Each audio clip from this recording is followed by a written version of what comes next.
미용과 건강 기말 마지막 주 수업 시작하도록 하겠습니다.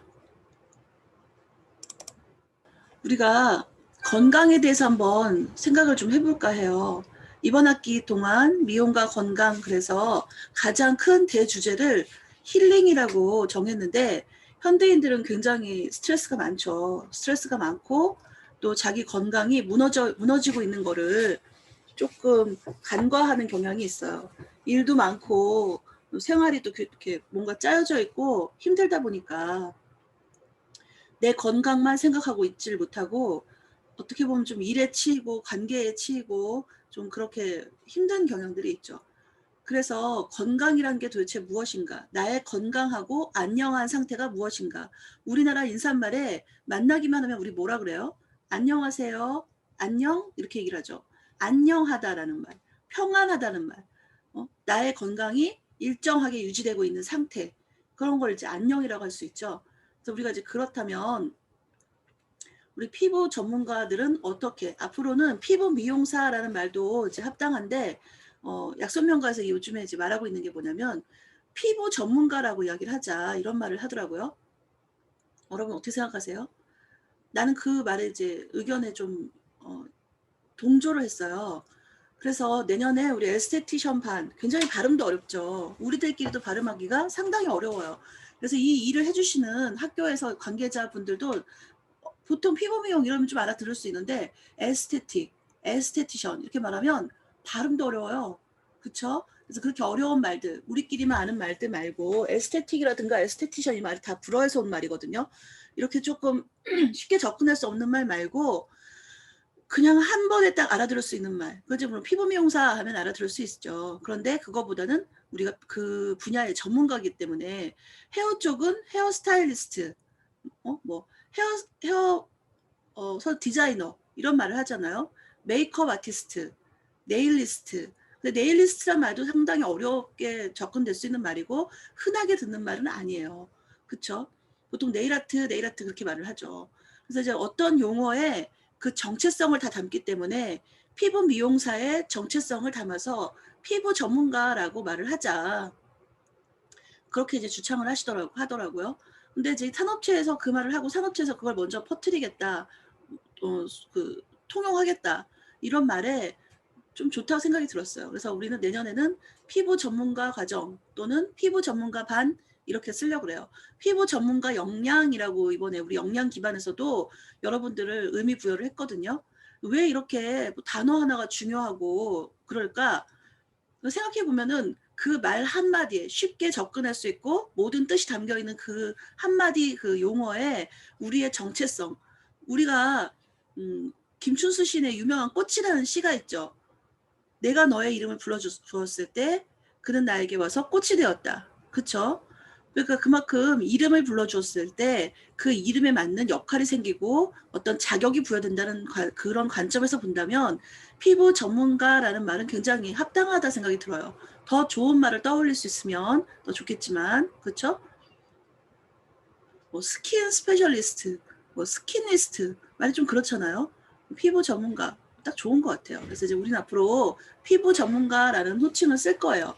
그러면 피부 전문가의 관점에서 본 미용과 또는 건강은 어떤가? 우리 미용 건강학과죠. 우리가 예전에 2015년부터 지금 미용 건강과라는 말을 쓰고 있어요. 2002년도에 학과가 개설되었는데 그때는 피부 미용과라고 처음에 시작을 해서 2년 후에 미용예술과라는 말을 상당히 오래 썼거든요. 한 11년 썼으니까, 아니 12, 3년 썼으니까 나도 미용예술과일 때 강의를 하러 왔었어요. 그래서 이제 계속 그 미용예술과라는 말이 굉장히 인상 깊고 오래 썼는데, 이제 예술이란 말이 들어갔죠. 그러니까 즉 우리 학과가 좀 헤어 쪽에 이제 많이 학생들이 있고 그렇다 보니까 역량이 헤어 쪽에 많이 이제 좀 분포가 된 시절이 있었죠. 그랬을 때 헤어는 아트다, 네일도 아트다, 메이크업도 아트다, 스킨은 아트까지 가면 좋겠죠. 그런데 약간 스킨은 아트라고 하기가 조금 좀 그랬어요. 약간은 좀 이렇게 막 와닿지는 않았던 것 같아요. 그런데 어쨌든 그렇게 우리가 좀 아트다라고 접근했을 때는 예술이란 말이 맞죠. 그렇죠? 헤어 머리 스타일을 하면 이게 아우 예술이야. 우리 평상시에 우리 우리들의 언어에 보면요. 참 예술, 야, 걔 예술이지 않냐? 예술적이지 않니? 너무너무 멋져. 예술이야. 그런 말 많이 쓰고 있어요. 우리 한국 사람들은 굉장히 흥도 많고 감각적이죠. 감각적이라는 거는 예술적이라는 말하고도 일맥상통해요. 개인적인 경험인데, 저는 어렸을 때 이제 그림을 했었잖아요. 그림을 했어요. 그러다 보니까 우리 어머니께서 뭐라고 말하셨냐면, 은영아, 밥을 하나 해도 예술적으로 해봐.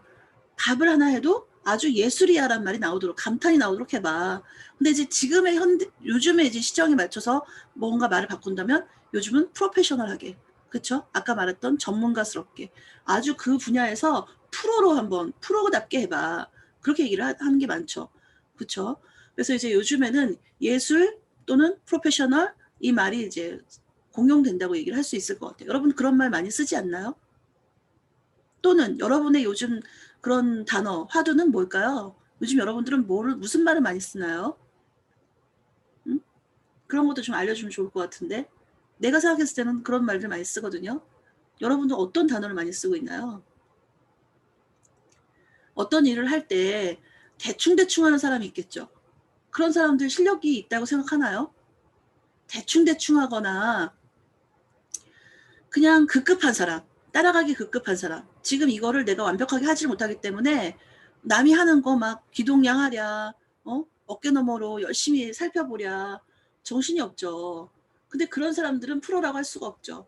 아마추어에서 약간 프로의 경계에 있는 사람들이겠죠. 즉 여러분들의 어떤 과정이죠. 학생들이죠. 전문으로 공부하는 학생들은 아직은 프로는 아니에요. 특히 미용은 그 프로가 되겠다는 한계점이 명확합니다. 왜 그러냐면 미용사들은요. 마네킹에다 하는 직업이 아니잖아요. 우리는 인체에다가 하는 사람들이에요. 그렇죠? 인체의 아름다움, 인체의 건강을 추구한 사람들이기 때문에 지금 여러분들이 서로 상호 실습한다는 건 한계가 있어요. 20대 정도밖에 안 되죠. 20대 초반 그것도. 그리고 남자와 여자도 그렇게 많이 하질 못해요. 연령의 제한이 있고요. 또 성별의 제한이 있고요. 그리고 여러분들은 사계절 내내 다 하질 못해요. 우리 여름방학이 시죠. 겨울방학에 학교 또 방학이 있죠. 그렇다는 얘기는 봄, 여름, 가을, 겨울 사계절을 골고루 체험하지 못한다는 얘기예요.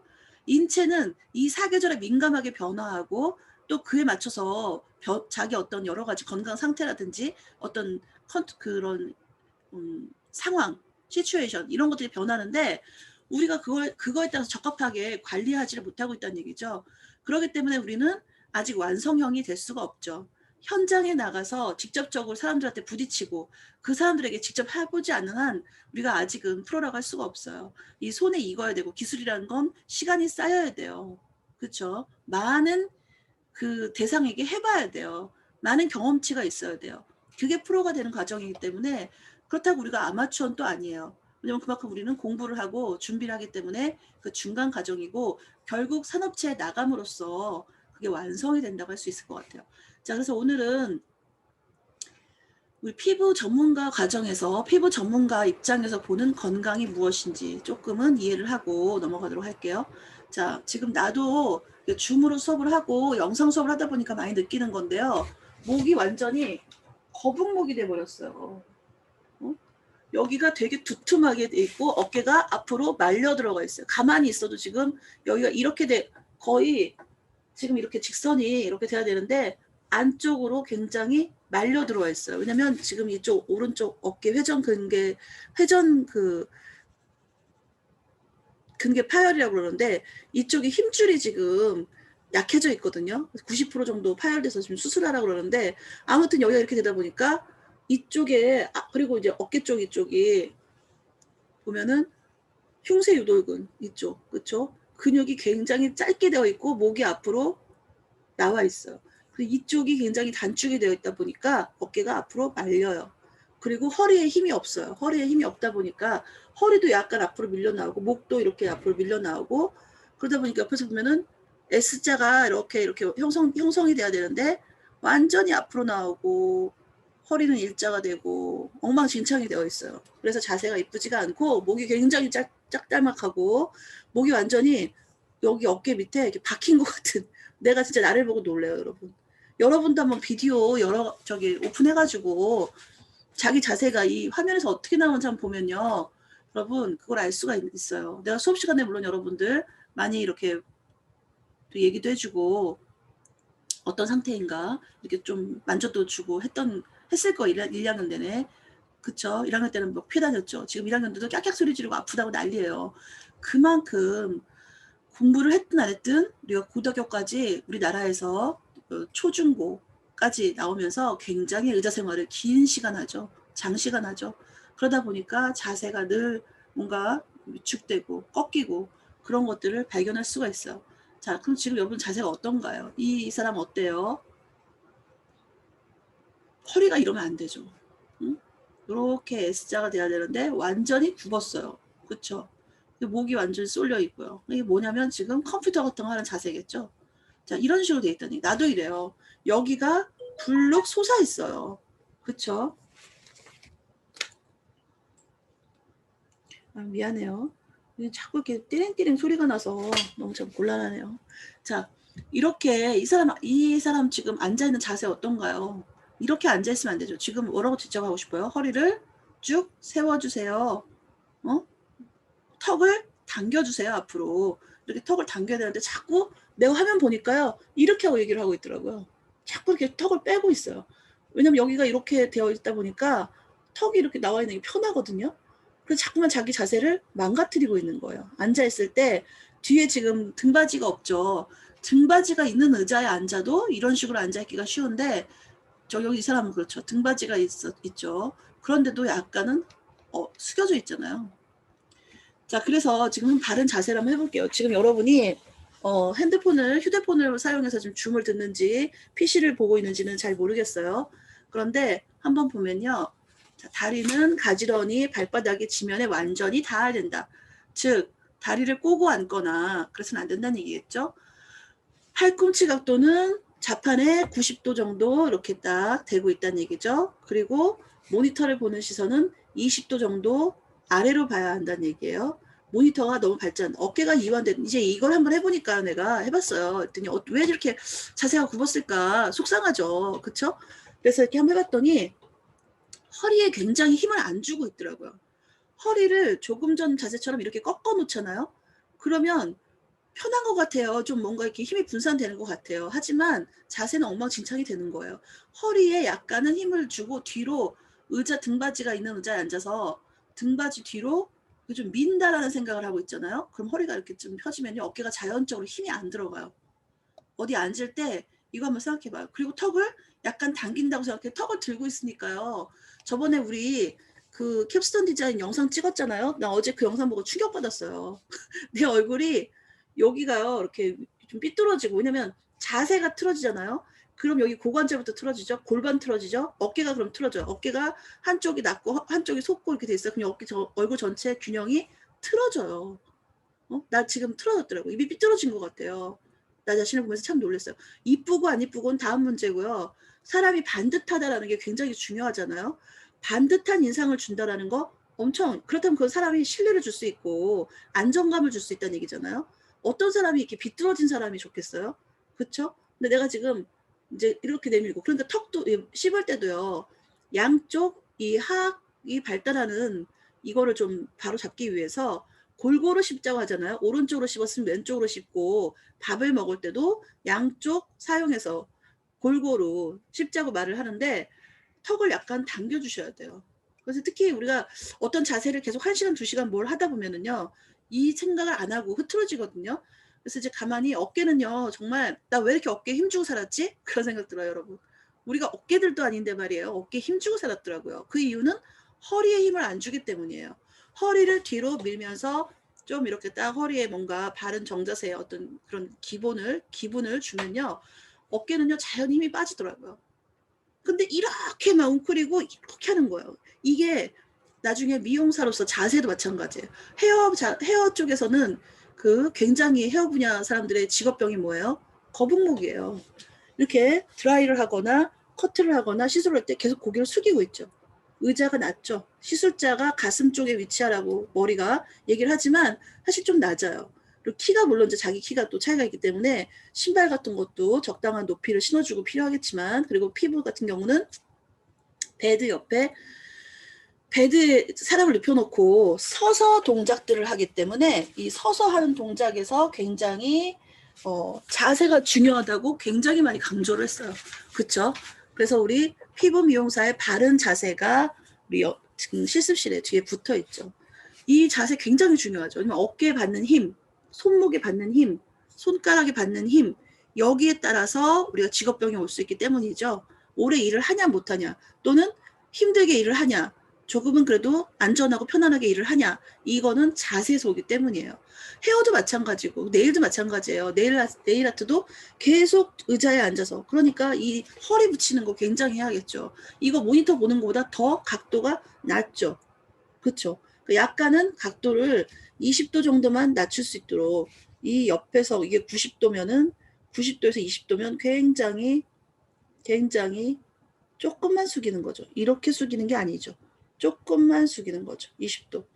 그 정도 각도를 유지하고 할 수 있도록 작업대 위치, 내가 고객의 손을 잡고 하는 그 위치를 조정을 해야 돼요. 그쵸? 이거 생각 많이 해야 돼요. 네일 아트는 특히나 이 자세하고요, 내가 봤을 때는 환기가 매우 중요합니다. 근데 우리 현장에서 일해봤지만 환기가 그렇게 잘 이루어지고 있던가요? 재미있는 건요, 여러분이 삼겹살 먹으러 가잖아요. 그러면 또는 뭐 돼지 갈비 이런 거 먹으러 갔어요. 양념갈비. 그러면 고기를 구울 때 굉장히 연기가 많이 나고, 그쵸? 그러니까 바로 뭐예요? 그 덕트 있죠. 그 환기구를 바로 불판 위에다가 놓는 거 보셨죠? 물론 그렇지 않은 곳도 많지만, 그렇게 있는 곳은 뭔가 굉장히 신경 쓴 것처럼 느껴지고, 또 우리가 좀 간편함을 느끼잖아요.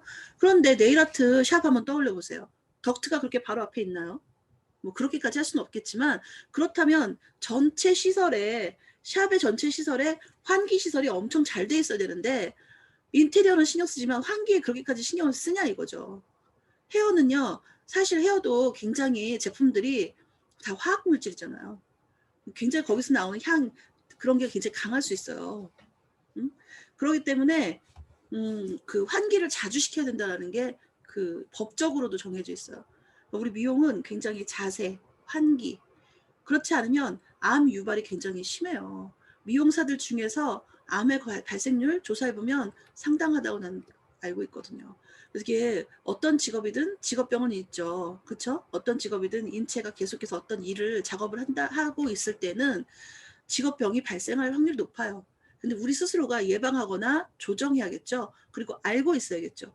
그런 면에서 자세가 굉장히 중요합니다. 지금 여기 이 그림에 나오는 여자는 어떤 무슨 분야 일을 하고 있는 것 같아요? 컴퓨터를 다루는 일을 하고 있어요. 그렇죠? 근데 우리가 미용사로서, 피부 전문가로서, 네일리스트로서, 네일 아티스트로서, 메이크업 아티스트로서, 헤어스타일리스트로서 할 수 있는 작업 자세를, 바른 자세를 연구할 필요가 있습니다. 이해했나요? 듣고 있으면 채팅창에 말 좀 해주세요. 나 혼자만 떠드는 것 같아서 굉장히 외롭습니다. 이상합니다. 그렇죠? 자, 올바른 앉기 자세 다시 한번 볼게요. 팔은 책상에 자연스럽게 걸치세요. 무릎 90도로 바르게 세우세요. 턱 아래로 가볍게 당기세요. 이렇게 막 하는 얘기가 아니라 살짝 당겨. 늘 이렇게 자꾸 내민단 말이야. 거북목은 특히나 이렇게 내밀고 있어요. 내가 약간 자세가 이쪽 등이 수북히 올라오기 시작했다. 그러면 허리 당길 것. 그러면 어깨 힘 빠져, 자연히. 그리고 턱 약간 당길 것. 그러면 굉장히 좋아질 수 있어요. 그렇죠? 등받이에 바짝 붙이세요. 요즘에는 이 허리 라인 잡는 그런 그 등받이, 교정 등받이 같은 것도 나와 있더라고요. 근데 우리가 어디에 가서 맨날 그렇게 쓸 수 있기 때문에 쓸 수 있지 않잖아요. 그거 맨날 들고 다니면서 앉는 곳마다 놓을 수 있는 게 아니잖아요. 그러면 우리 스스로가 그거를 장착할 필요가 있다는 거죠. 잘못된 자세 한번 볼까요? 의자가 높아서 발바닥이 땅에 닿지 않는 거, 이거 잘못됐다는 얘기죠. 그리고 너무 또 이제 발바닥이 안 닿으니까 앞으로 당겨가지고 허리가 여기 등받이에 기대지 않는 거, 또는 완전히 기댄 거, 모두 다 올바르지 않다. 올바른 자세는 이쪽 자세, 눈으로 자꾸만 익혀주시고 한 번씩 어떤 것들을, 포인트를 정해서 앉아야 할지 생각해 주세요. 나는 자꾸 턱을 당겨야 한다 생각을 하고 있어요. 걸을 때도 살짝 당기고 어디 운전할 때 특히 이렇게 등받이에 한번 이렇게 대보거든요. 그럼 진짜 막 담이 오려고 그래요. 너무 잘못됐다는 얘기죠. 그렇죠? 벽에 한 번씩 붙여서 그 자세 교정할 필요가 있습니다. 자, 고등동물에게서 접촉하는 것은 일상의 중요한 부분을 이룬다. 많은 시간이 이런 일에 쓰여지고 있다. 우리가 이제 여기서 말하고 있는 거는 터치, 그쵸? 접촉, 그런 얘기를 하고 있어요. 우리 사람들은요, 서로 이렇게 만지고, 서로 부딪히고, 닿고, 이런 것들이 굉장한 안정감, 사회적 유대를 만든다는 거예요. 이거에 관련된 유명한 실험이 있죠.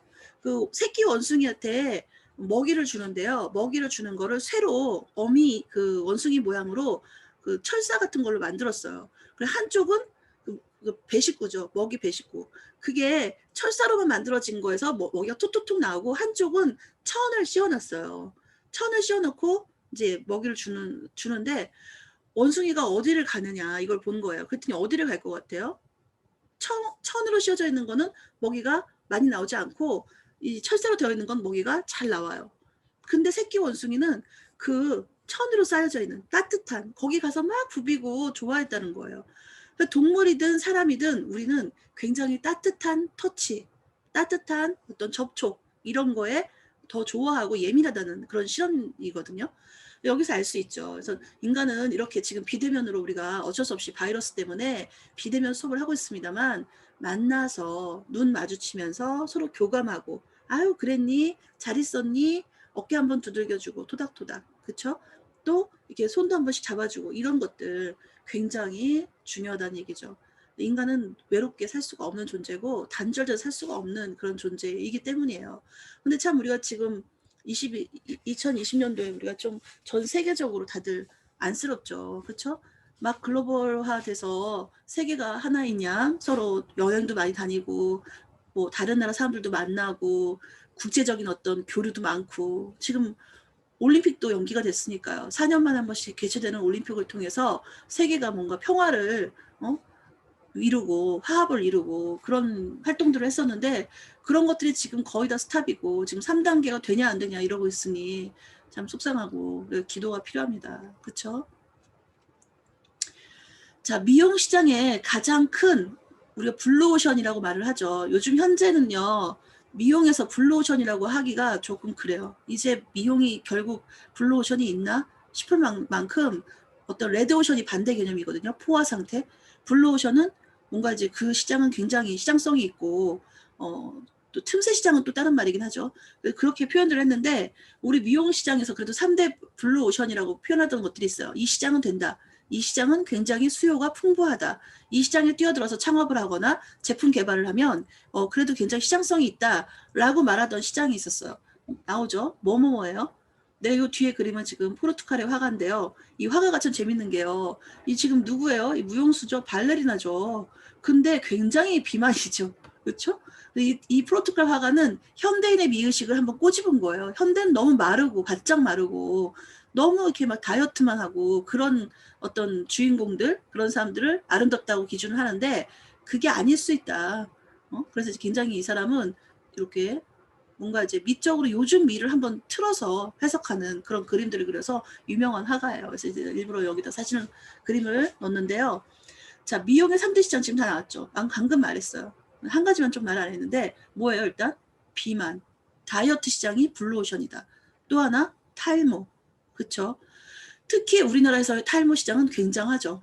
그건 조금 다시 얘기할게요. 왜 그런지. 자, 그 다음에 여기 앞에 나왔죠? 아토피. 요즘에 면역이 떨어지면 정말 큰일 나죠. 코로나도 면역 그런 거를 침투하는 바이러스잖아요. 그렇죠? 신종 바이러스긴 하지만 굉장히 우리가 면역이 중요하다는 걸 알고 있어요. 그래서 자가 면역 질환들이 굉장히 많아요.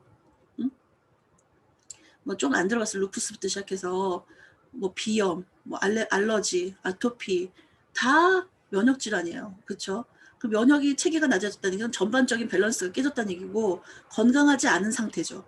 그런 상태에서 질병들이 많이 들어오기 때문에 굉장히 중요한 시장이 됐어요. 그래서 이 세 가지 시장은 마르지 않는 블루오션이라고 우리가 표현들을 하는 거예요. 자, 그래서 여기서 이제 두피관리라고 말을 했지만 건강관리라고 충분히 말을 할 수 있어요. 영양이 있어야 되고요. 온 몸에 순환이 잘 돼야 되고, 그리고 세정, 깨끗해야죠. 위생적이어야겠죠. 이 세 가지가 잘 될 때 우리가 건강한 상태라고 말을 할 수 있고, 관리할 수 있는 상태. 관리의 포인트를 영양이 충분한가, 순환이 잘 이루어지고 있는가, 세정이 잘 이루어지고 있는가라고 표현을 한다는 거죠. 자, 예전에는요, 천연 제품이라는 게 굉장히 인기가 많았어요. 어떤 막 한동안 화학 제품, 무슨 화학, LG 무슨 화학, 아니면 뭐 무슨 화학 이렇게 하잖아요. 그러면 그 화학 제품이란 거는 굉장히 재료비가 싸죠. 인건비는 지금 올라갔지만 재료비가 저렴하기 때문에 천연은 거의 한번 그 허브를 한번 생각해 보세요. 그 어떤 라벤더 이런 걸 키울 때 하루 이틀에 갑자기 씨 뿌려가지고 하루 이틀에 나는 게 아니잖아요. 적어도 수개월에서 1년, 2년, 뭐 다년초 뭐 이런 것들은 몇 년이 걸려서 열매가 맺고 그거에서 즙을 착즙을 하고 거기서 제품 개발을 하고 굉장히 시간이 오래 걸리죠. 그렇게 시간이 오래 걸리고 또 지역적으로 이거는 여기에서만 난다. 뭐 이탈리아에서만 난다. 유럽에서만 난다. 한국에서도 강원도에서만 난다. 제주도에서만 난다. 이러면 굉장히 희소하죠. 그렇죠? 아르간 오일 하는데 그 아르간 오일은 그 사막에서만 나요. 시리아 뭐 그쪽에 사막에서만 나는데 중동 지방의 사막에서만 아주 소량 나오는 거예요. 그 아르간 그 열매에서 오일을 짜는 거예요. 그렇기 때문에 전 세계에서 우리가 아르간 오일을 바르네, 아르간 오일 마사지를 하네, 될 수 있어요? 전 세계를 어떻게 다 그 아르간 오일이 됩니까? 그 아르간 오일은 천연이 거의 희소하고 굉장히 가격이 높겠죠. 그렇죠? 금이 왜 비싸고 그러겠어요. 예전에는요. 블루, 지금 여기 나오는 이 블루 색깔의 어떤 염색을 하기 위한 그 식물을 재배하는 곳도 없고 재배가 되지도 않고 야생에서 그거를 채취해서 그걸로 블루 그 천연 염색제를 만들기가 너무 어려웠어요. 보라, 블루. 보라는 이제 레드하고 블루를 섞어야지만 보라가 나오잖아요. 그 보라 자체가 나오는 식물은 또 그렇게 더더군다나 흔치 않고요. 그래서 동양에서는 황제의 색깔이 노랑이거든요. 우리나라는 물론 이제 붉은색인데 그런 너무 길어지니까. 자, 중국의 황제 한번 생각해 보세요. 영화에서 보면은 중국 황제 색깔은 황금색이에요. 노랑. 그렇죠? 그런데 유럽에서는요. 황제의 색깔, 그런 그 귀족의 색깔이 블루나 퍼플이에요. 그만큼 희소하기 때문에 너무 비싸기 때문에 그거를 무역을 통해서 받거나 얻거나 한다라는 얘기는 그만큼 돈이 들어가잖아요. 아무나 그걸 독점할 수가 없다는 얘기죠. 신분을 드러나기 위해서 사치하죠. 그렇다고 하는 것처럼 굉장히 천연 제품은 희소하다는 거에 어떤 포인트가 있어요. 그래서 이것들은 예전부터 귀족이나 굉장히 고위 상위층 부를 독점한 부를 가지고 있는 계층에서 사용할 수 있었다는 얘기죠. 근데 이게 요즘에는 물론 양식이라든지 또는 재배 기술의 발달에 의해서 요즘은 많은 사람들이 사용할 수 있죠. 하지만 아직까지도 모두가 사용할 수 있는 건 아니에요. 왜냐하면 천연 제품은 모두가 사용할 만큼 양이 많지가 않아요. 이해했나요? 그래서 이제 이렇게 천연 제품이 지금도 뭔가 좋은 것, 뭔가 아주 특별한 것 이렇게 좀 의식을 하고 있죠. 그래서 우리가 마케팅에서 천연이라는 말을 굉장히 많이 사용하고 있어요. 자, 그리고 그 다음에 조금 더 유행한 게 이제 한방이라는 거죠. 이건 좀 우리나라에서 유행을 했겠죠. 뭐 중의학, 그래서 중국에서는 중의학이라고 표현을 하고요. 우리나라는 한방이라고 표현을 해요. 한국에서 자생적으로 나는 약초나 여러 가지 침술 이런 것들을 활용한 거를 우리가 한방이라고 표현을 해요. 그래서 이제 우리 한방 제품 굉장히 인기가 많았어요. 그리고 이제 여기서 또 더 나은 게 유기농이에요. 천연하고는 약간 다르죠. 천연은 그냥 천연적으로 나는 것들, 물론 여기 재배라는 개념도 있긴 하지만 유기농은 우리가 농사를 짓거나 이제 재배를 하는데 거기에 농약을 어느 정도 썼는가. 유기농이라고 해서 유기농 뭐 올가닉 그렇게 얘기를 하잖아요. 유기농이 100%는 거의 없어요. 100% 유기농을 하기가 어렵다는 얘기예요. 농약을 아예 안 쓰고 재배하기가 너무 쉽지 않아요. 그래서 농약을 뭐 10% 썼느냐, 30% 썼느냐, 거기에 따라서 또 그레이드가 나눠지고 가격이 달라지고 그렇게 시장이 형성이 되어 있어요. 자, 근데 요즘에는요, 천연, 한방, 유기농이 혼재되어 있다고 표현하면 될 것 같아요. 어떤 관리 제품을 우리가 사용할 때 유기농도 쓰고 천연도 쓰고 또는 한방도 쓰는 그렇게 같다고 보면 될 것 같아요.